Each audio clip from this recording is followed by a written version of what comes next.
저는 동네에서 작은 세탁소를 운영하는 사람입니다.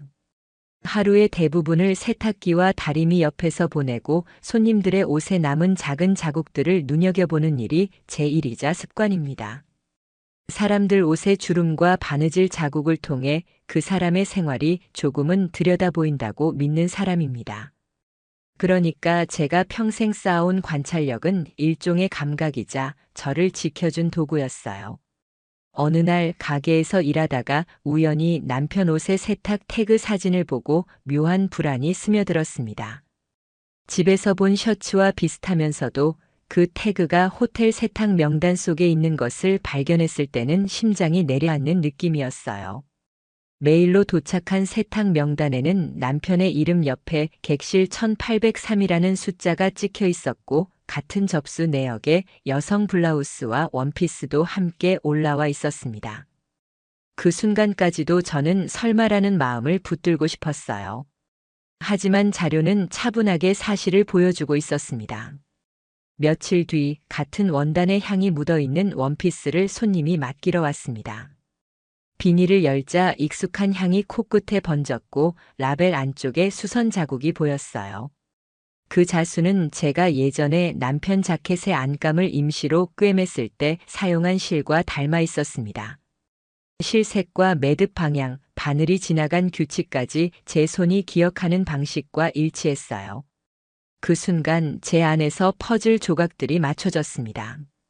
제 바늘 자국이 다른 사람 옷 안감에 남아있다는 사실은 우연으로 설명하기 어려운 단서였습니다. 두려움과 분노가 교차했지만 저는 곧장 감정에 따라 행동하지 않기로 결심했습니다. 대신 작은 증거들을 체계적으로 모으기 시작했어요. 원피스 라벨 뒷면에 식별용 포스트잇을 붙여두고 작업실의 조명 아래서 태그와 스티치 디테일을 고해상도로 촬영했습니다. 사진을 찍는 동안 저는 제 손이 떨리는 것을 느꼈지만 그 떨림은 증거를 남겨야 한다는 냉정함으로 바뀌었습니다. 이건 단순한 불쾌감이 아니라 제 삶을 흔드는 사건을 문서로 만들어야 한다는 결심이었어요. 가게에서 주운 작은 영수증 하나도 제게는 중요한 조각이 되었습니다. 예전에 누군가 급히 나가면서 떨어뜨린 영수증을 챙겨두었는데 그 안에는 호텔 라운지 결제 내역과 시간이 찍혀 있었습니다. 영수증의 시간과 남편이 보낸 메시지 시간의 차이, 그리고 그 영수증의 발행처가 호텔 라운지라는 점은 제가 의심을 더 확신으로 바꾸는데 중요한 역할을 했습니다. 우연이라 하기엔 겹치는 점이 너무 많았습니다. 그래서 저는 더 이상 감정에만 의존하지 않기로 했습니다. 집에서의 관찰은 계속되었고 옷장 속 셔츠의 섬유구김, 옷걸이의 방향, 미세한 머리카락 한 올까지도 눈에 담았습니다. 집안의 작은 기호들, 옷의 배치나 자투리 메모의 필체, 모두 나중에 증거로 연결될 수 있는 단서가 될 수 있다는 걸 알고 있었기 때문입니다. 저는 감정을 증거로 바꿀 준비를 하고 있었습니다. 그날 밤 남편이 평소처럼 집에 들어왔습니다. 말 한마디 없이 TV를 켜고 무심하게 웃는 얼굴을 보고 있자니 그 웃음소리가 속에서 울렸습니다. 저는 말을 꺼내기보다 더 많은 것을 모으는 편이 낫다고 판단했습니다. 성급한 추궁은 증거를 무력화할 수 있으니까요. 저는 침묵을 택했고 그 침묵을 수집의 시간으로 전환했습니다. 이 시간 동안 저는 모든 가능성을 열어두고 작은 단서 하나도 놓치지 않으려 했습니다. 마지막으로 제 마음을 다잡았습니다. 이 일은 저 개인의 감정 싸움이 아니라 사실을 확인하는 과정이어야 한다고요. 그래서 저는 찍어둔 사진들을 정리하고 원피스의 수선 자국과 제 손의 바느질 방식이 일치한다는 확신을 담아 파일을 만들었습니다. 앞으로 어떤 말을 하든 감정이 아니라 문서와 이미지로 말할 수 있어야 한다고 생각했습니다. 그렇게 저는 첫 단계의 준비를 마쳤습니다. 다음 날 아침 평소보다 일찍 가게 문을 열었습니다. 셔터를 올리자 차가운 새벽 공기가 한동안 가게 안을 스쳤고 저는 손에 든 키로 카운터를 닦으며 머릿속에서 같은 문장을 되풀이했습니다. 호텔 1803 남편 여성 블라우스.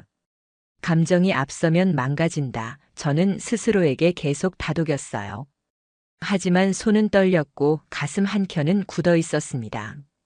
그 떨림을 증거로 바꿔야 한다는 생각만이 제 머리를 채웠습니다. 저는 오늘 하루 단서 하나도 놓치지 않겠다고 마음먹고 일과를 시작했습니다. 가게 일을 시작한 뒤 곧장 호텔 수거 담당 기사에게 전화를 걸었습니다. 평소 거래가 있으니 자연스럽게 대화를 시작했죠. 저는 아무렇지 않은 톤으로 물었습니다. 지난주 금요일 1803호에서 온 세탁물 기억나세요? 잠깐의 침묵 뒤에 그는 기억을 더듬듯 말했습니다. 그 방 물량이 좀 많았어요. 남자 셔츠 몇 장, 여성 원피스 하나, 블라우스 2장 있었고 비닐에 향이 진하게 배어 있었어요. 저는 표정을 바꾸지 않으려 애쓰며 추가로 부탁했습니다. 혹시 그날 수거 사진 같은 거 있으면 보내주실 수 있나요? 내부 물류 확인하려고요. 기사는 습관처럼 현장 사진을 남긴다며 곧 사진을 보내주겠다고 했습니다.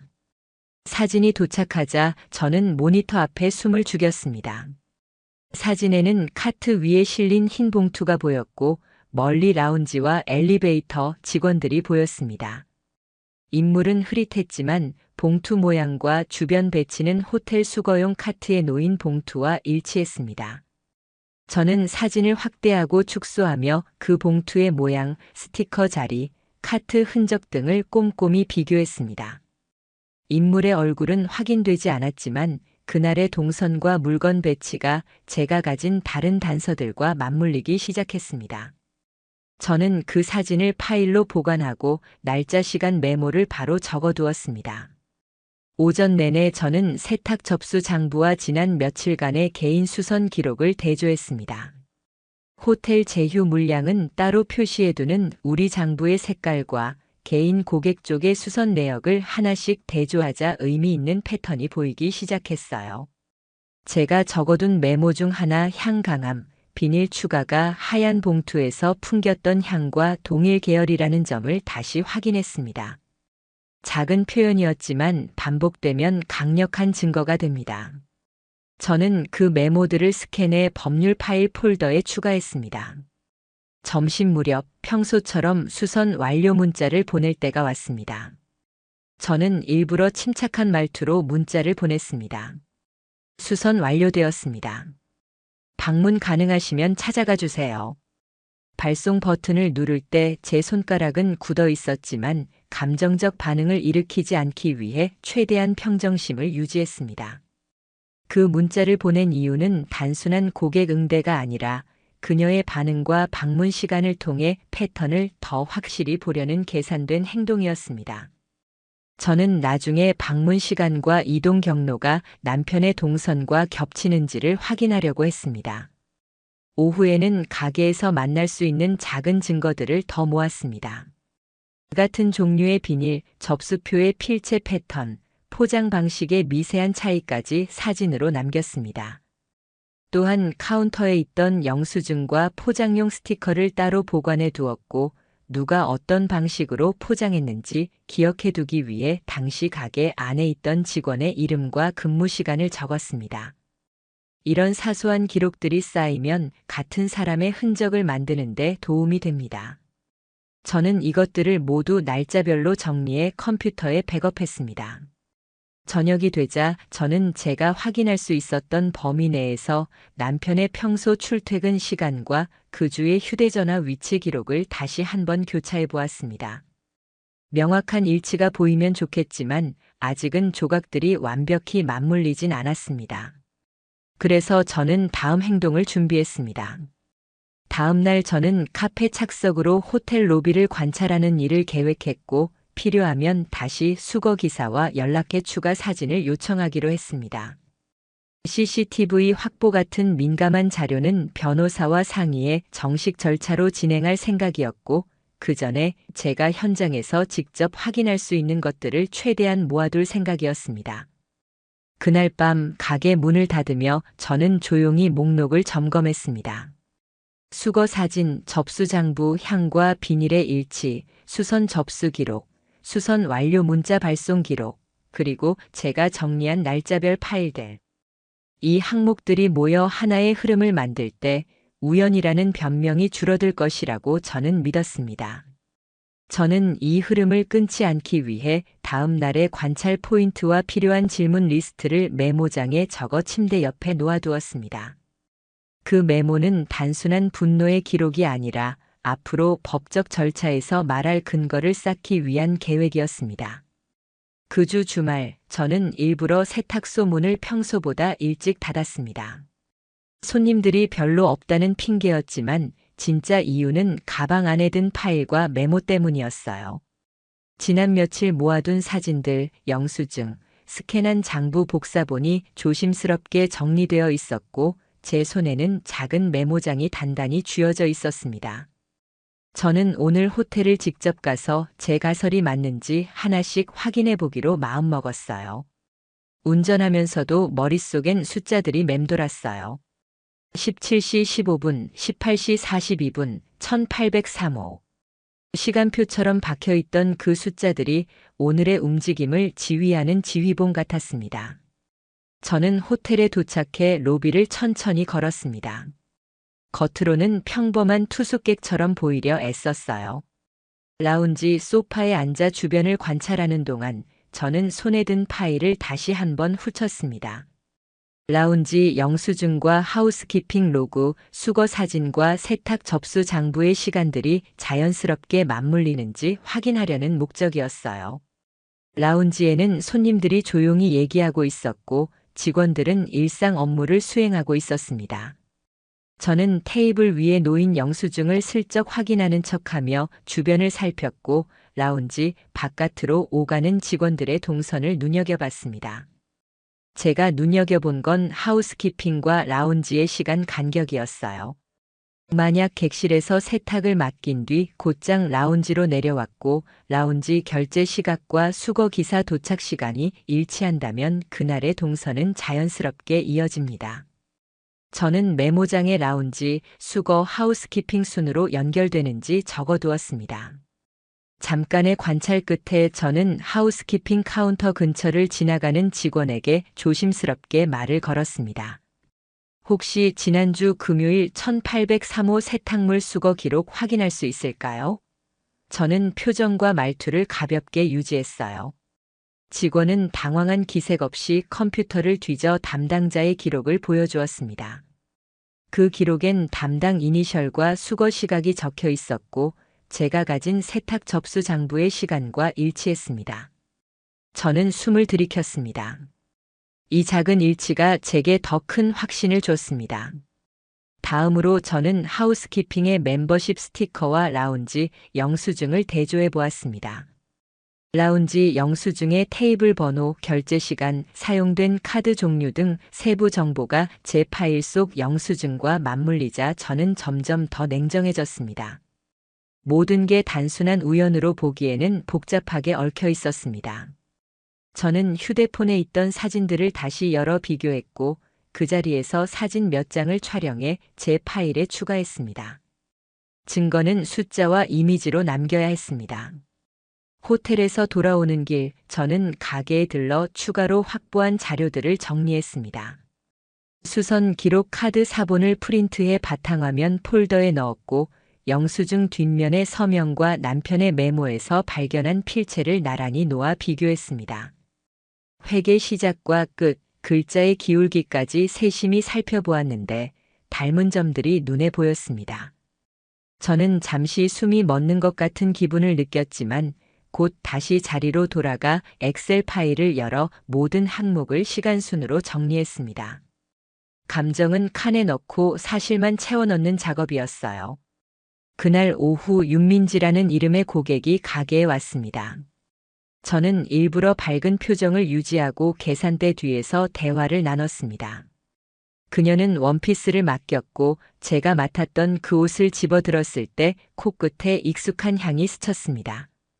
제 손은 자연스럽게 라벨을 확인했고 그 안쪽에 남은 수선 자국이 제 기억 속 바느질 방식과 일치함을 확인했습니다. 저는 조심스럽게 사진 몇 장을 더 찍었습니다. 이 순간이야말로 제 파일들이 하나로 엮이는 단서가 되는 지점이었어요. 저녁이 되자 저는 변호사 상담을 예약했습니다. 모든 것을 혼자 끌고 가기엔 위험하다는 사실을 너무 잘 알고 있었거든요. 법적 절차 없이 CCTV나 통신 기록을 임의로 확보하는 것은 문제가 될 수 있으니 앞으로 필요한 자료는 변호사와 상의해 정식 절차를 통해 요청할 생각이었습니다. 변호사와의 상담에서 저는 지금까지 모은 자료 목록을 정리해 보여줄 예정이었고, 그 자료들이 법원에서 증거로 인정될 수 있도록 보관 방법과 추가로 필요한 항목을 정확히 물어볼 작정이었습니다. 밤이 깊어 저는 마지막으로 오늘의 목록을 점검했습니다. 호텔 접수 시간과 라운지 영수증 시간의 일치, 수거 사진과 봉투의 형태 일치, 수선 자국의 유사성, 픽업 차량의 GPS 운행 기록까지. 이 모든 것을 시간 순으로 배열했을 때 우연이라는 설명은 점점 힘을 잃어갔습니다. 저는 이제 다음 단계, 호텔 로비 관찰을 좀 더 체계적으로 하는 1. 변호사의 법적 절차 진행, 카드 사용 내역 통신 기록의 공식 요청을 준비하기로 했습니다. 제 목표는 단 하나였습니다. 감정이 아니라 확실한 문서와 기록으로 이 사건을 말로 증명하는 것. 저는 그렇게 제 분노를 차분히 정리해 파일로 만들고 잠자리에 들었습니다. 4단계. 저는 아침에 일찍 문을 열고 가게 안을 정리한 뒤 변호사 사무실로 향했어요. 가방 안에는 지난주부터 모아둔 사진들, 영수증, 수선 기록, 하우스키핑 로그 복사본, 수거 사진 파일이 정리되어 있었고 제 손에는 앞서 적어둔 시간표와 메모가 들려 있었어요. 변호사를 처음 만났을 때는 목소리가 떨렸지만 저는 준비해온 파일들을 하나씩 조용히 건넸습니다. 변호사는 자료를 차분히 넘기며 상황을 정리해 주었고 제게 앞으로 해야 할 절차를 구체적으로 설명해 주었어요. 저는 변호사 앞에서 제 억울함을 길게 말하기보다 증거를 어떻게 법적 절차로 연결할지에 대해 묻는 데 집중했습니다. 변호사는 먼저 증거의 연결 고리를 명확히 할 것을 권했고 호텔 측에 CCTV 영상과 하우스키핑 로그, 세탁소 제휴 내역, 라운지 영수증 원본을 법원 명령으로 확보해야 한다고 설명했습니다. 또한 카드 사용 내역과 통신사 위치 기록은 임의로 조회할 수 없으니 저와 남편의 동선 비교를 위해 필요하면 법적 동의서나 법원 절차를 통해 정식으로 요청해야 한다고 했어요. 변호사는 제가 이미 모아둔 접수 장부와 사진들이 큰 힘이 될 수 있다고 말하면서도 향후 절차에서 증거의 보관 방식과 원본 보존이 매우 중요하다고 거듭 강조했습니다. 제가 특히 걱정했던 것은 CCTV나 통신 기록을 개인적으로 확보하다가 오히려 불리해지는 상황이 생기지 않을까 하는 부분이었어요. 변호사는 그 점을 명확히 해주었어요.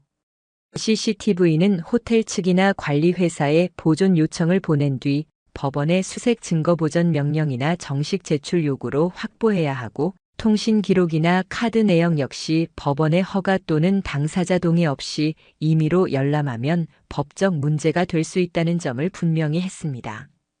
저는 변호사의 안내를 들으면서 지금까지 제가 해온 모든 수집 행위가 정당한 범위 안에서 이루어졌는지 다시 확인했고 앞으로는 변호사를 통해 절차를 밟기로 결심했어요. 그날 변호사와 함께 저는 몇 가지 서류에 서명했습니다. 우선 증거물 보존과 제출을 위해 변호사에게 제 사진 원본과 스캔 파일을 맡겼고 법적 절차 진행을 위한 기본 위임장과 연락처 확인서의 도장과 서명을 했어요. 변호사는 호텔에 정식으로 보존 요청을 보내고 하우스키핑 로그와 라운지 영수증의 원본 제출을 요구하기로 했습니다. 저는 마음속으로는 불안했지만 동시에 안도감도 느꼈어요. 지금까지 제 손으로 모은 것들이 변호사 손에서 법적 기능을 가지게 되는 순간이었기 때문이에요.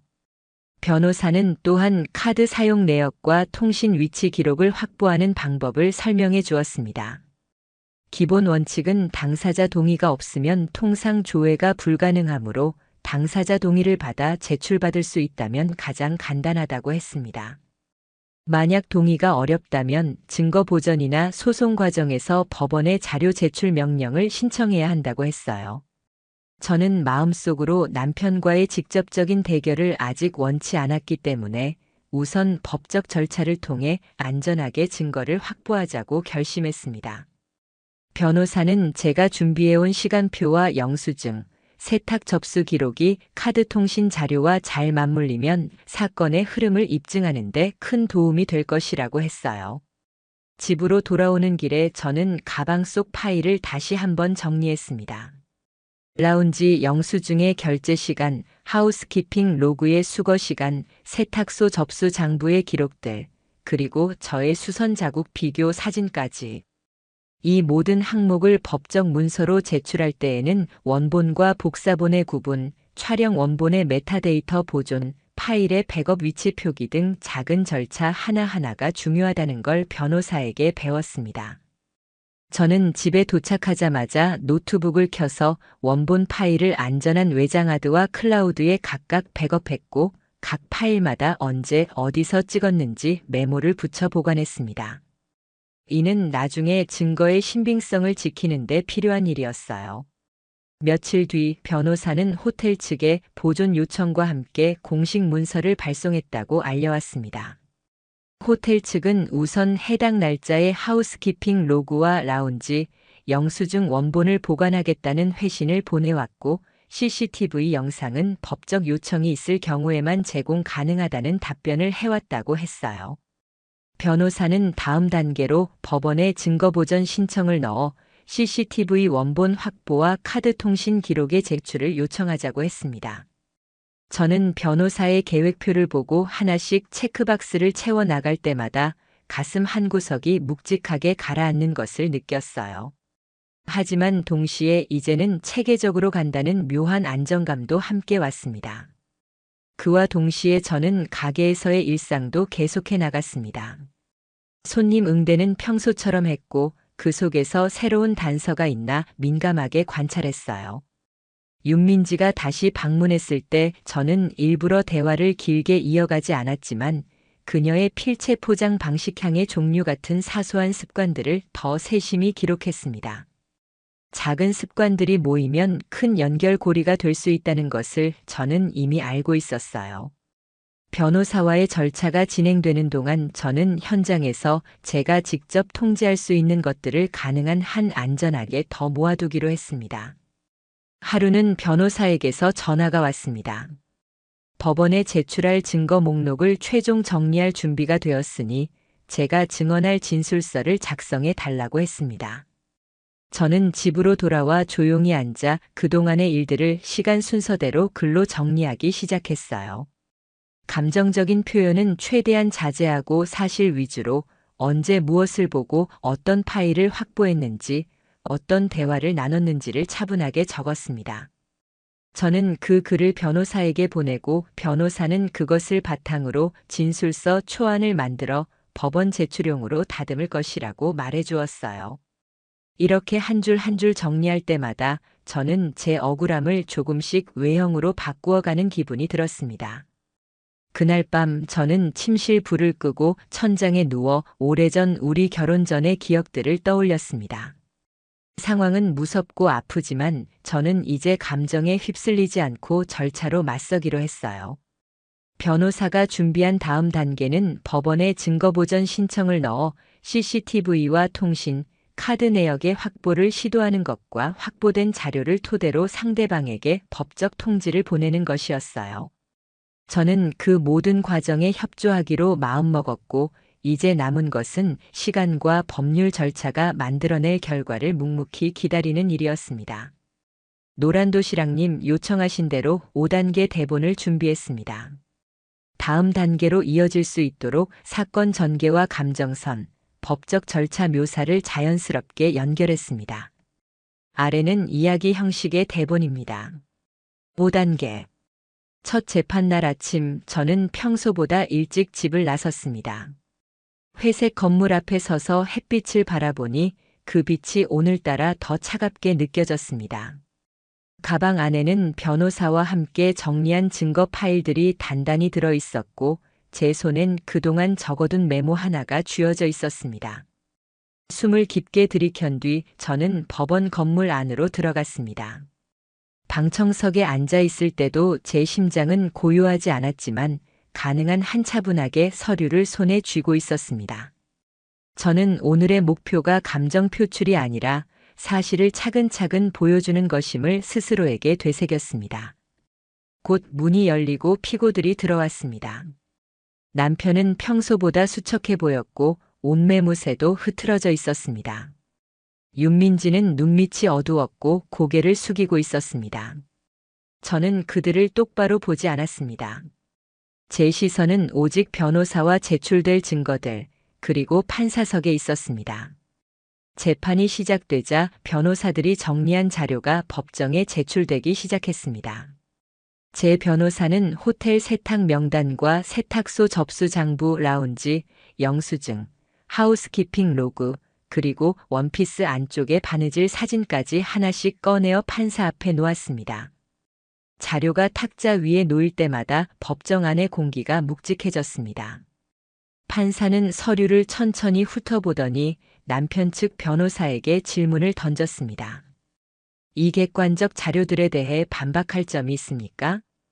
남편 측 변호사는 서류를 들추며 말을 이으려 했지만 이내 목소리가 흐려졌습니다. 그들은 호텔 방문 자체는 인정했으나 업무상 만남이었다고 주장했습니다. 그러나 제 변호사는 라운지 영수증의 카드 명의가 윤민지로 되어 있다는 추가 증빙을 내놓았습니다. 그 순간 남편의 얼굴이 창백해지는 것을 저는 보았습니다. 판사의 표정도 잠시 굳어졌습니다. 윤민지 측 변호사에게도 같은 질문이 이어졌습니다. 이 결제 내역과 세탁 기록, 그리고 위치 기록이 모두 같은 시간대에 포착되었는데 우연으로 보십니까? 짧은 침묵 후 그녀의 변호사는 우연일 수 있습니다라고 답했지만 목소리에 힘이 없었습니다. 저는 그 말을 듣고 속으로 생각했습니다. 우연이라는 말은 증거들이 연결되어 있을 때 설 자리를 잃습니다. 제가 모아둔 조각들이 하나로 맞춰지는 순간 법정의 균형도 조금씩 기울기 시작했습니다.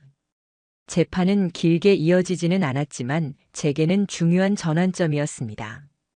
판사는 증거들을 꼼꼼히 확인했고 법정 내 분위기는 점점 저에게 유리하게 흘러갔습니다.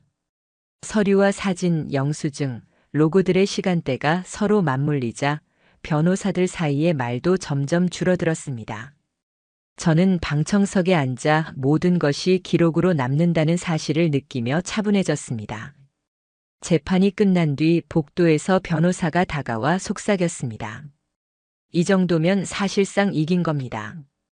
다음 기일에는 배상액 조정 논의로 넘어갈 가능성이 큽니다.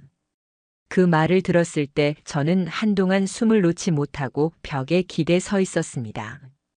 법원을 나서는 길 뒤에서 들리는 작은 목소리에 저는 발걸음을 멈추지 않았습니다. 누군가 미안해요라고 했지만 저는 돌아보지 않았습니다. 그 말 한마디로 제 억울함이 사라지지는 않았기 때문입니다.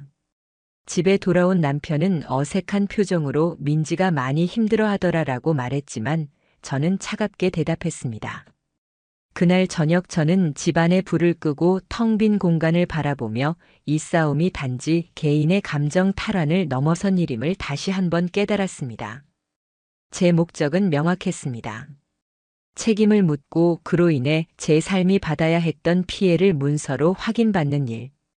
저는 그 목표를 향해 차분히 걸어가기로 마음먹었습니다. 며칠 뒤 변호사로부터 연락이 왔습니다. 상대 측에서 일부 위자료를 조건 없이 지급하겠다는 제안을 해왔지만 금액을 줄여달라는 요청이 있다는 내용이었습니다. 저는 단호하게 대답했습니다. 줄이지 마세요. 합의하지 않습니다. 끝까지 갑니다. 변호사는 제 의사를 전달하고 결과를 기다리겠다고 했습니다. 그 소식을 들으며 저는 이상하게도 복잡한 감정 대신 냉정함이 더 크게 일렁이는 것을 느꼈습니다. 사람들의 말과 시선이 그녀의 주변을 바꾸고 남편의 직장에서도 불이익이 생긴다는 소문이 돌았습니다. 그러나 저는 그런 소문에 신경 쓰지 않기로 했습니다. 저는 법정에서 제 권리를 확인받을 때까지 멈추지 않을 것입니다. 재판 후의 일상은 이전과 같지 않았습니다. 가게에서 손님을 응대하며 저는 주변의 시선을 의식하지 않으려 애썼고, 카운터 위에 향을 닦아내려는 습관은 이제 증거를 정리하는 일과 함께 제 생활의 일부가 되었습니다. 하지만 저는 분명히 알고 있었습니다. 오늘의 승리는 끝이 아니라 과정의 일부일 뿐이며, 남은 절차와 최종 판결까지 제게 해야 할 일이 남아있다는 것을요. 저는 서류 더미를 다시 정리하며 다음 기일을 준비하기로 했습니다. 노란도시락님, 6단계. 마지막 변론 기일이 열린 날, 법정안은 이상하리만큼 고요했어요. 변호사들이 서류를 정리하는 소리만 간헐적으로 들렸고, 저는 무릎 위에 놓인 서류철을 꼭 쥔 채로 숨을 고르고 있었습니다. 오늘이 끝이라는 생각이 제 머릿속을 가득 채웠고, 동시에 끝이 아니더라도 이 순간만큼은 담담하게 서 있어야 한다고 다짐했어요. 판사가 천천히 의자에 앉아 제출된 증거들을 다시 한번 훑어보더니 침착한 목소리로 입을 열었어요. 제출된 증거와 진술 그리고 기록을 종합했을 때 피고 윤민지 씨와 원고 배우자의 부정행위 사실이 인정됩니다. 그 말을 듣는 순간 법정의 공기가 변한 것 같았어요. 제가 그동안 하나씩 모아둔 사진과 영수증, 하우스키핑 로그, 수선 자국 비교가 결국 판사의 판단으로 연결되는 순간이었죠. 판결문의 문장이 이어질수록 제 가슴은 이상하게도 무겁지 않았습니다. 분노가 증명으로 바뀌는 장면을 목도하는 듯한 차분하고 묵직한 감정이었어요. 판사는 피해 회복과 관련된 금전적 배상에 대해서도 구체적인 지시를 내렸고, 그 문장이 허공에 내려앉는 동안 피고 쪽의 표정이 조금씩 굳어지는 것이 눈에 들어왔습니다. 저는 그들이 어떤 말을 할지보다 이 결과가 제 일상에 어떤 의미를 주는지를 더 생각하려 했어요. 판결이 마련되자 법정안은 짧은 정적과 함께 숨소리만 들렸습니다. 윤민지는 두 손을 무릎 위에 얹고 고개를 숙인 채 손가락이 떨리는 모습이었고, 남편 쪽은 굳은 표정으로 변호사와 눈을 마주치지 않았어요. 두 사람 모두 말이 없었고, 그 침묵 자체가 이미 말보다 무거운 결과를 말해주고 있었습니다. 저는 그 자리에서 그들의 말이 필요 없다는 것을 느꼈습니다. 문서 한 장이 사람들의 관계를 바꾸는 힘을 가질 수 있다는 사실이 비로소 피부에 닿는 순간이었어요. 법원이 제시한 판결문을 받아들고 변호사가 옆에서 조용히 안내할 때 저는 긴장을 풀기보다는 차분히 숨을 고르며 다음 절차를 떠올렸습니다. 판결이 확정되면 집행 절차와 배상 이행 관련 단계가 남아있고, 상대방이 항소를 할 가능성도 있지만 변호사는 그 가능성이 크지 않다고 했어요. 저는 앞으로 벌어질 과정까지 모두 예측해 두고 있었고, 그 모든 것이 제 힘으로 이루어졌다는 사실에 묘한 안도감을 느꼈습니다. 법정을 나서는 길 복도 한쪽에서 누군가 작은 목소리로 미안해요라고 했지만 저는 멈추지 않았습니다. 그 말 한마디로 제 안의 상처가 사라지는 건 아니었고, 저는 이미 이 문제를 문서와 절차로 해결하기로 선택했기 때문입니다. 집으로 돌아오던 발걸음은 가볍지 않았지만 확실히 다른 의미의 가벼움이 있었습니다. 무너졌던 일상이 서서히 제자리로 돌아올 것이라는 기대와 이제는 같은 일이 반복되지 않도록 기록과 절차를 믿을 수 있게 된 마음이 오랜만에 함께 섞여 있었어요. 그날 밤 저는 접수대 위에 놓인 증거 폴더들을 다시 한번 정리했습니다. 판결문 사본을 서랍에 넣고 모든 원본과 복사본의 위치를 표로 정리해 두었어요. 이건 단지 승리의 기록이 아니라 앞으로 혹시 있을지도 모를 추가 절차를 대비한 준비였죠. 저는 더 이상 감정에 따라 흔들리지 않기 위해 일상의 작은 루틴들을 되찾기로 했습니다. 이 과정은 끝이 아니라 정리의 시작이라는 생각이 들었어요. 법적 판결이 내려졌지만 제 안에는 복잡한 감정들이 여전히 남아 있었습니다. 통쾌함이나 복수심보다는 나는 내가 당한 일을 증거로 바꿔냈다는 실감이 더 컸습니다. 그리고 그 실감은 앞으로의 삶을 다시 설계하는 힘이 될 것이라는 믿음으로 바뀌었어요. 저는 천천히 숨을 고르고 셔터를 내리며 내일의 일상과 앞으로의 작은 목표들을 하나씩 떠올렸습니다.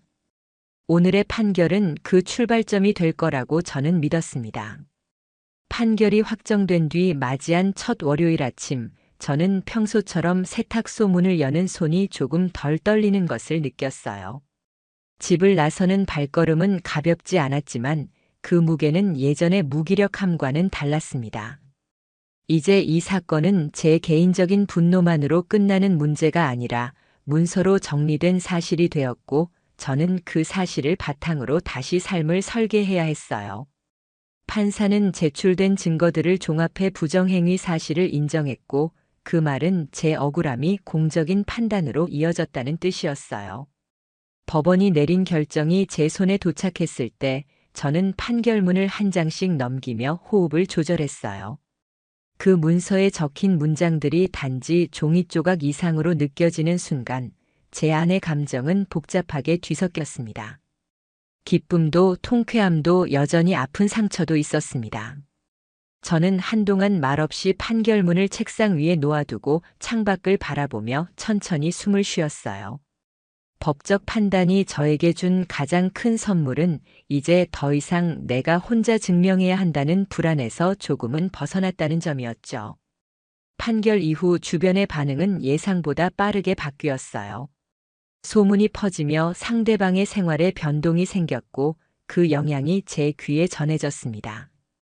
윤민지 씨가 다니던 곳에서 거래가 줄고 SNS를 비공개로 돌렸다는 이야기, 남편이 회사에서 불이익을 받았다는 얘기들이었어요. 저는 그런 소식들을 들으면서도 복잡한 감정 대신 담담함이 더 컸습니다. 이건 누군가를 망가뜨리려는 마음이 아니라 제 삶이 원래 있어야 할 자리로 돌아오는 과정이라고 느꼈기 때문이에요. 법적 절차가 끝난 뒤에도 실무적으로 해야 할 일들이 남아 있었습니다. 배상 이행을 위한 절차, 판결문 정리와 보관, 필요시 집행 신청 등 작은 행정들이었죠. 저는 변호사와 함께 판결문 사본과 원본을 정리하고 상대의 항소 여부나 이해 제기와 같은 앞으로의 가능성에 대비해 문서를 체계적으로 보관했습니다. 또한 세탁소의 운영을 예전처럼 단단히 지키기 위해 접수대와 파일 시스템을 더 깔끔하게 정돈했어요. 기록 하나하나가 제 삶을 지키는 도구라는 걸 이번에 다시 확인했기 때문입니다. 사람들의 시선이 완전히 사라지진 않았지만 저는 천천히 일상으로 돌아가는 법을 배워갔습니다. 아침에 손님 맞을 때 웃음을 연습했고 포장할 때는 더 정성스럽게 옷을 다뤘어요. 손님들과 짧게 나누는 잡담 속에서 저는 작은 위로를 받기도 했습니다. 어떤 손님은 정말 잘 버티셨어요 라고 말했고 어떤 이는 이제 편히 사세요 라며 응원의 말을 건넸습니다. 그런 말들이 제게는 판결문 이상의 위안이 되기도 했습니다. 동시에 저는 스스로를 돌보는 시간도 만들었어요.